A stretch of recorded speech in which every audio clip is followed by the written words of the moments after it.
কুয়াকাটা এবার কৃষক বাজারে চালু হলো গরুর মাংসের কম্বো প্যাকেজ। স্বস্তিতে ক্রেতারা। মোহাম্মদ মাসুদ রানা, পটুয়াখালী জেলা প্রতিনিধি জানায়, পটুয়াখালী কলাপাড়ায় এবার কৃষক বাজারে চালু হয়েছে গরুর মাংসের কম্বো প্যাকেজ। শুক্রবার সকালে প্যাকেজটি চালুর পরপরই পৌর শহরে ভলিবল খেলার মাঠে এ বাজারটিতে ভিড় বাড়ে সাধারণ ক্রেতাদের। এই কম্বো প্যাকেজে 200 গ্রাম গরুর মাংস, 3 পিস আলু ও 3 পিস কাঁচামরিচের দাম নির্ধারণ করা হয়েছে 200 টাকা।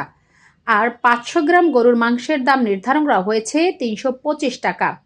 স্বল্প পণ্যে স্বল্প দামে এই প্যাকেজটি চালু করায় সাধারণ ক্রেতাদের মাঝে স্বস্তি লক্ষ্য করা গেছে। উপজেলা প্রশাসন ও আমরা কলাপাড়াবাসী স্বেচ্ছাসেবী সংগঠনের আয়োজনে গত শনিবারে কৃষক বাজারটি চালু করা হয়। খাজনাবিহীন এই বাজারে পণ্য ক্রয় বিক্রয় করতে পেরে অনেকটা উচ্ছ্বসিত ক্রেতা ও বিক্রেতারা। আমাদের শাকসবজির বাজার স্থাপনের পরে ক্রেতাদের ব্যাপক সাড়া পড়েছে এবং প্রতিদিন এখানে বিক্রেতা এবং ক্রেতার পরিমাণ বেড়ে চলেছে।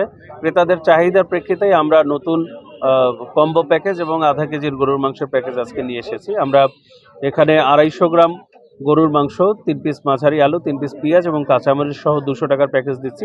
এটি ব্যাপক সাড়া পড়েছে। আমাদের জাস্ট 1 ঘন্টায় অর্ধেকের বেশি পরিমাণ সেল হয়ে গেছে এবং আমরা ছোট পরিবারের কথা চিন্তা করে আধা কেজি গরুর মাংস দিচ্ছি, যেটি 325 থেকে 350 টাকা পড়ছে আমাদের ক্রয় মূল্য ভেদে। এবং আমাদের এইখানের কম মূল্যের দ্রব্যের কারণে আমাদের আশেপাশে যে বাজারগুলো রয়েছে সেখানেও একটি ভালো প্রভাব পড়েছে। দ্রব্যমূল্যের দাম কমেছে, ক্রেতারা দরদাম করতে পারছে এবং ক্রেতারা বলছে যে এই পণ্য এত টাকা কম না রাখলে কিন্তু কৃষক বাজারে চলে যাব, এরকম তথ্য আমাদের কাছে আসছে। তার প্রেক্ষিতে আমাদের টোটাল কলাপাড়াতেই দ্রব্যমূল্য, সকল প্রকার দ্রব্যমূল্যই একটু কমের দিকে আছে।